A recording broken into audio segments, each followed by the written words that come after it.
All right, I'm actually excited and anticipating this one. I've been anticipating, I should say. This is the latest flanker for the one series of fragrances from Dolce & Gabbana, the One Parfum. It's been delivered. I'm really interested in getting my nose on it. I think the perfumer for this is a new one. The entire collection has, I don't even remember who did the original, but there's been also countless flankers from the Middle East as well, which I'm going to probably talk about here after I smell the One Parfum. But there is the version called Royal Night. There is Mysterious Night and Luminous Night. The only other flanker I have is the One Intense, I think. The One Eau de Parfum Intense. They're not writing the actual names on these fragrances, sadly, so you have to kind of figure out what they are. But today, I'm going to talk mostly about the One Parfum. It's the latest flanker from the Dolce & Gabbana, the One series, the One Parfum series. What's your favorite flanker? I don't have the Eau de Parfum anymore. I've run out. I've spoken about it here and there. I never really wore the Eau de Toilette of the One. I actually really liked some of the flankers from the Middle East. And this one got me excited. And I want to see what it's all about. So here is this.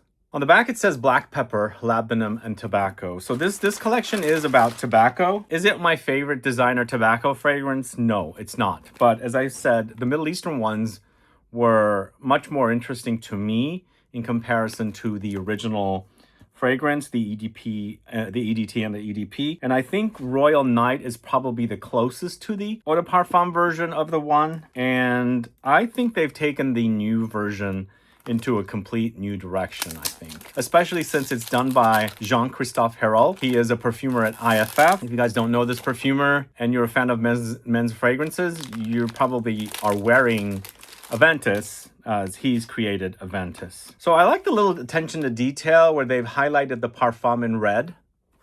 Is it going to be a hot, fiery parfum? It is tobacco after all. It is a warm, spicy amber fragrance. That's what I would call this. I would call this an amber spicy fragrance. It's a 2025 launch, 100 ml for $190, 50 ml for $155. I actually paid $161.50 for this. So I did get a discount at Macy's. Thankfully, I love deals more than, well, I love fragrances, obviously, but I like to get them as a deal. And they were having a promotion. Free shipping. And since there was a lot of travel during the holidays, I just ordered it to arrive. And here it is. I'm going to tell you all about it. I haven't got my nose on it. I'm very, very curious. I do like some of Jean-Christophe Herault fragrances. So let's see what he's done here. But before I smell it, let me know your thoughts first if you've gotten your nose on it. I should say also, it's not on any website except for Macy's. It's not even on the Dolce & Gabbana USA website. So I don't know if there's a special exclusivity for Macy's. So if you're curious, go check it out over there. My Macy's did not have this in stock, so that's why one of the other reasons why I ordered it. So the notes breakdown: black pepper, Tarocco orange, labdanum, tobacco, nutmeg, clary sage, patchouli, vetiver, and amber. So those are the notes for this. And here goes. What do you think I'm gonna think about this?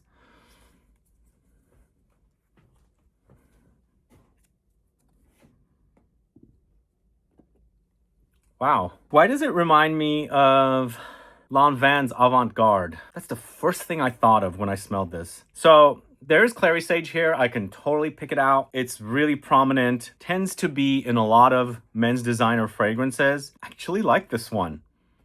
The clary sage is the only thing that I'm not really happy with. But as an overall DNA, I really like what I'm smelling. And hence, I don't really love Dolce & Gabbana as a designer house for fragrances. It's not one of my favorites. In fact, I think Devotion for Men was a complete dud, even though I'm a big fan of Olivier Cresp, who created it. But I'm liking this. It's reminding me of Avant-Garde by Lanvin, which was, I think, also a tobacco fragrance. So having that reminder, I mean, it's the first thing I remembered or that came to my mind. I'm not saying this is identical. It reminds me of it. But I think also keeping the original, the One DNA a little bit, because it does remind me of that collection as well. But this is got this sweet kind of not necessarily uber syrupy, but creamy consistency or texture. Also, the orange up top was pretty prominent along with the Clary Sage, which sometimes Clary Sage is turning out to be not a note I like. It reminds me of a very mass market men's designer fragrance note, which appears in a lot of men's fragrances. If you are a fan of designer fragrances for guys, look up some of the notes breakdowns. You'll see Clary Sage come up so often. And in men's fragrances, it starts smelling really, really kind of boring. It is here. It's for sure here. I can totally smell it. But I think the ambery notes, the resins, the tobacco, the spices, even the patchouli covers it up nicely where it stands out, but not like overwhelms. Like everything else is kind of supporting it to make it a bit more balanced and not a Clary Sage focused fragrance. But I should warn you, it is definitely very, very prominent note. Oh, I like this. That's kind of rare for me to like a men's designer fragrance from Dolce Gabbana. So let's go ahead and try it out. I do like the color of the bottle as well. Lovely, fiery, reddish, amber, orange kind of a thing. I think they did the bottle correct. That's what you're smelling for sure. It's warm. It's very, very warm, spicy. Ooh, I like the way it sprays also. So for a while, Dolce & Gabbana was with Shiseido Group. I think they separated. They're on their own now. I like it. I mean, are we breaking any new ground? No. Does it smell like a lot of niche tobacco fragrances? No. Does it smell great as a designer men's fragrance? Yes. Is it super potent? Yes. You can actually really experience the thickness, the density, but I wouldn't necessarily think this is like super loud. It is big. It's a big fragrance, but for sure, it's not like a room filler. It's not super intense and things like that. But I'm liking the way it smells. There's a slight roughness about it, and I think that's from the tobacco. Slightly smoky, not super smoky. It's more spices, more peppery spices rather than smoky. But Labdanum in general can come off smoky, but it's also a resin, so it's sticky. You have that here. But it reminds me of Lanvin's Avant Garde. At least I'm remembering Avant Garde. It's not smelling like it. I feel like Lanvin's Avant Garde was super spicy, peppery. And I think maybe it's the pepper that's kind of reminding me of it. But I don't recall Lanvin's Avant Garde being super ambery. It was more like creamy woods and spices, maybe slightly smoky. There is something sharp about it also. It's not super smooth.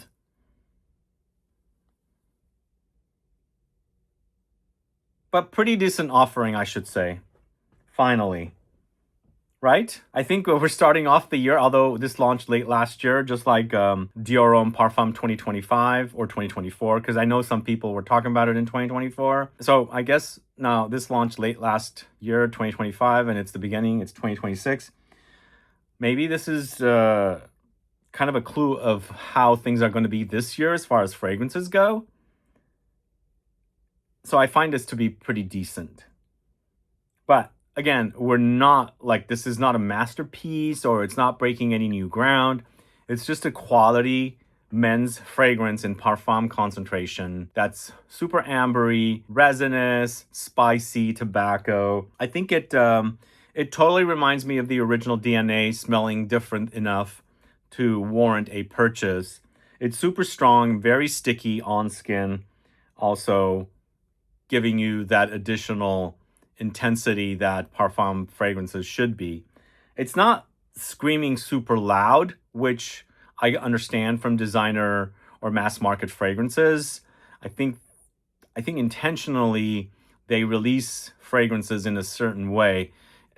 I don't know if the word is neutered, but it's toned down so it doesn't scream as loud. But I think anybody that's just buying designer fragrances or used to buying designer fragrances will consider this to be super potent, because it is. It's the most potent that I've put my nose on as far as Dolce & Gabbana designer fragrances go, and also the One collection. So I approve of this, but just keeping in mind, nothing original. We smelled things like this before, but it's a really great quality offering from the house. And if you're in the market, check it out. Wait for a discount like I did. I got, I think, 15% off. So it's $190 for 100 ml, and I paid $161.50, but that didn't include the sales tax. So tax was around, $14 in addition to that.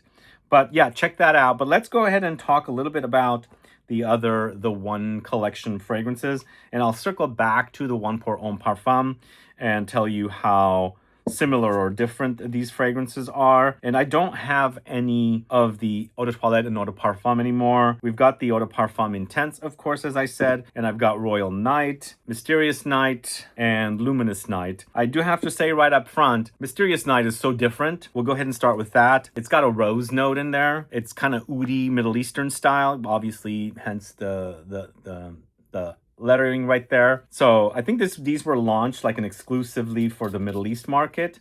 Later you can find it at discounters and things like that. This to me is like a Middle Eastern style rosy amber kind of a fragrance, nothing related to the One collection.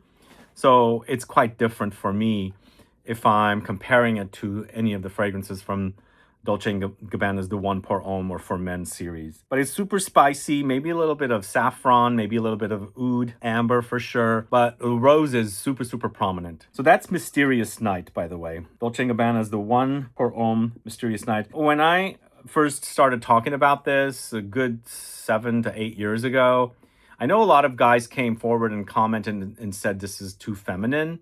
I think the rose might have come off too feminine, but anybody that's used to niche fragrances, rose oud combo type fragrances, maybe kind of Middle Eastern style fragrances with rose would be, very used to fragrances like this. But it's pretty solid for a designer. For sure, it's, targeted to a Middle Eastern market, but I think it's good. It's a good quality designer level rose, Middle Eastern style rose fragrance. So that is Mysterious Night.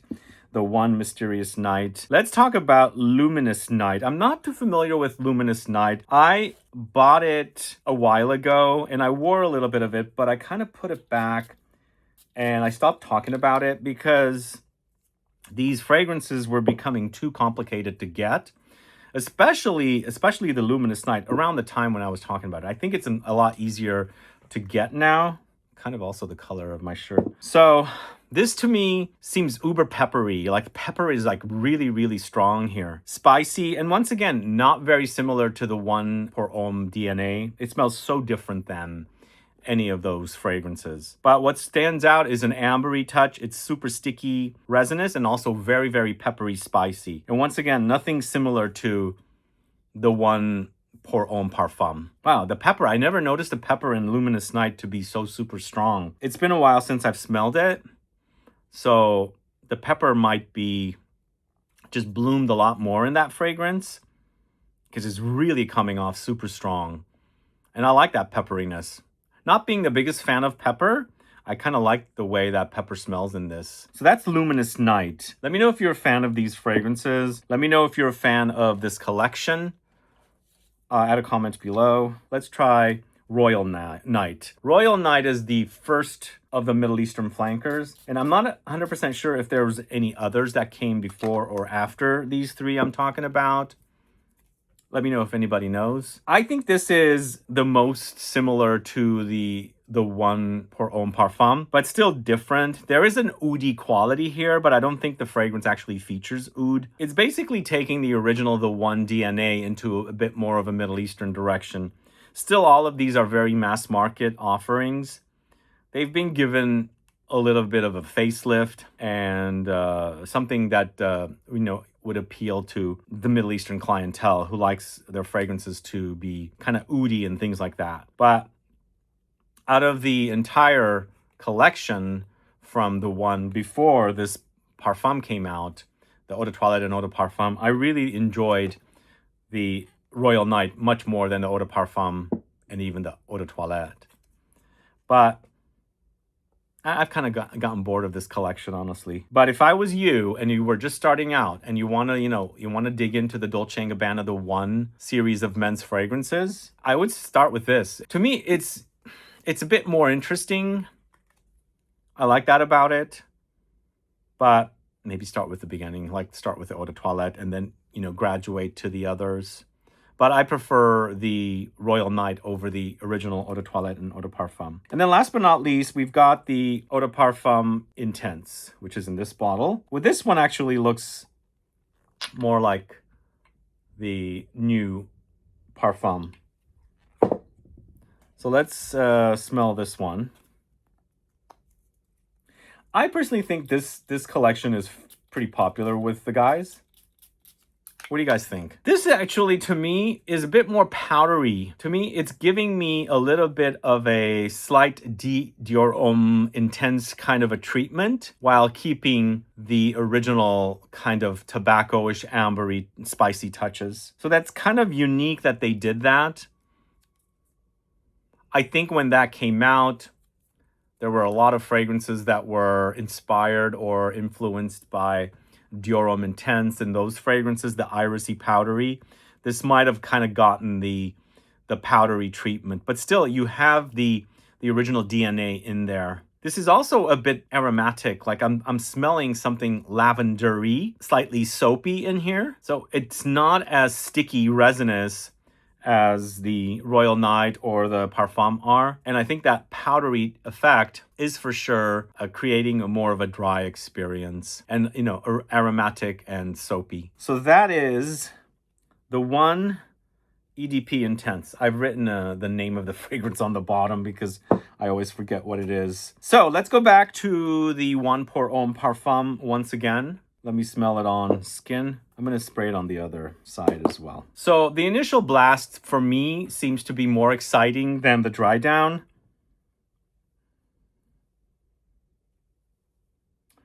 On its dry down, it seems to be a lot tamer, a bit closer. And I think the earthy notes and the tobacco are a bit more spiked. It just seems a bit flat on the dry down. I'm definitely liking the initial blast a lot more. There's more excitement, it's more vibrant, it's more energetic. I think it's the combination of the Tarocco orange and the black pepper gives you a bit of fizz, sparkle, and that's always like exciting in fragrances. But the dry down seems quite boring.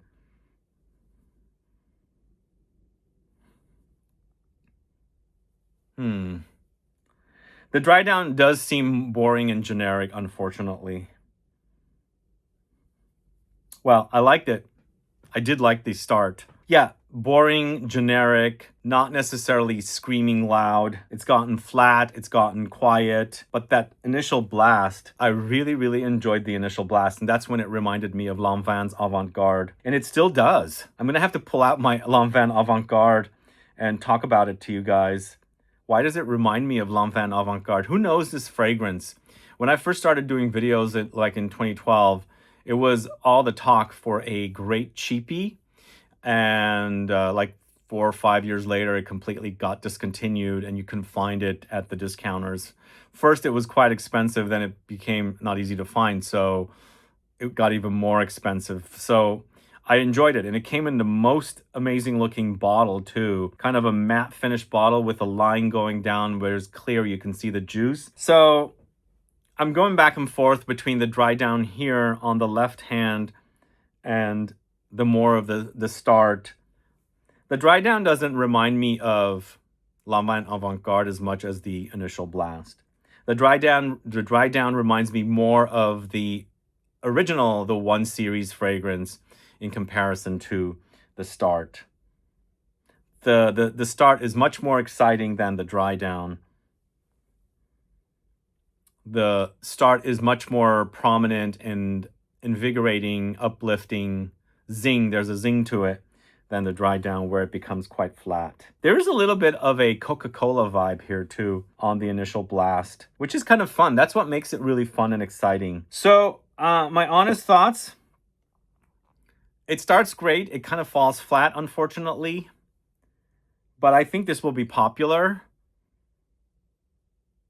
I mean, it's going back and forth, you know, it went flat and kind of boring. It's kind of picked up. So I think it's still going through the motions. But I wouldn't say rush out to get it. Test, sample. It starts out great for me and then it kind of falls flat, unfortunately. But it's still kind of going through the motions. It's still kind of like settling. but that exciting part of the initial blast is gone, where it kind of makes its appearance a little bit, but still kind of goes flat. But what are your thoughts on this? Have you gotten your nose on it? Do let me know. Add a comment below. Let me know if you like it. Let me know if you don't like it. Let me know if you plan on getting it. Let me know if you like the flankers. Are you a fan? I think I should do a video of how this stacks up against other Parfum Edition fragrances. I think it's time to do a men's Parfum fragrances video. There should be a lot out there. Probably do a separate elixir video. And I think maybe a Parfum, video as well. What do you guys think? Let me know. But before that video happens, do let me know your thoughts on Dolce & Gabbana's The One Parfum. Will you get it? Will you skip it out? Will you get it at the discounter? Because eventually this will go to the discounters.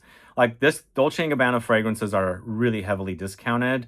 I got, it's brand new. It just come out and luckily there was a promotion. So I saved 15, but I think you can probably end up getting this for around $100, if not less, once it's, there's a lot of overstock out there and the department stores are going to have to replenish with new fresh stock, and old stock ends up at the discounters. But do let me know if you're going to rush out to get it, if you've already gotten it, you're loving it, or you're thinking it's just meh, it's just kind of a, something that we've smelled before, or you're just going to skip this one out. Do add a comment below. And thanks so much for watching today's video, guys. If you have any questions or comments, please do list below. Please like the video and share it, and I'll be back with more videos very soon. Have a good one. Bye-bye.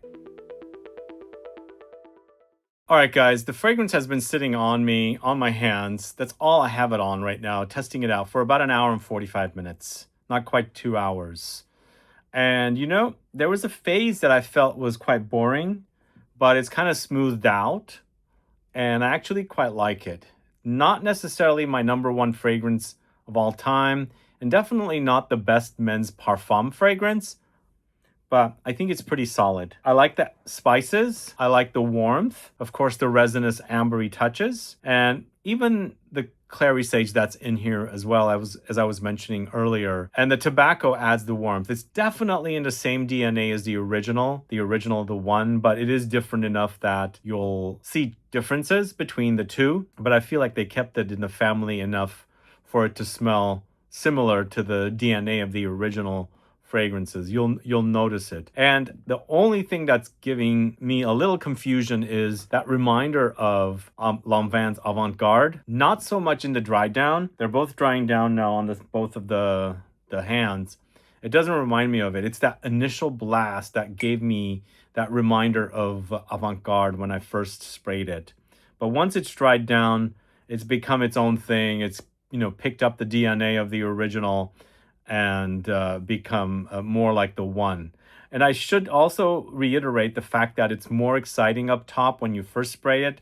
It is kind of losing its sexiness when the fragrance dries down, when it's kind of on the dry down stage. It also gets boring. It also, becomes a lot more flat, not necessarily loud like it was when you first sprayed it.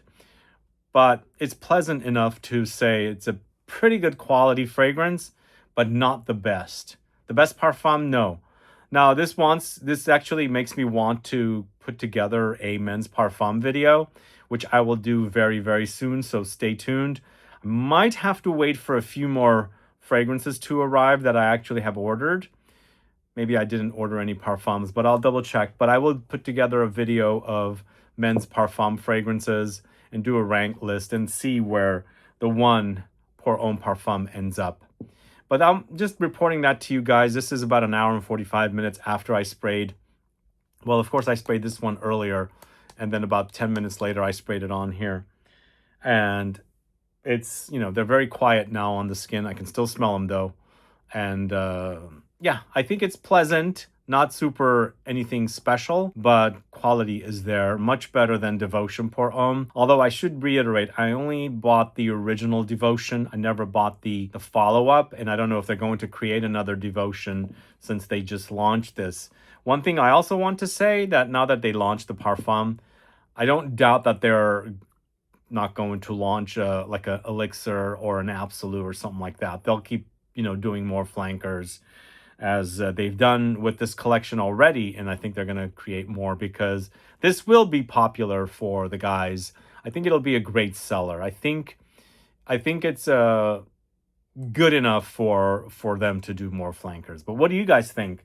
You think they'll continue? You know, I have to say, every time I flash the bottle on camera, the color is super awesome. The glass color is really, really sexy, I think. Anyway, guys, thanks so much. See you later. Bye-bye.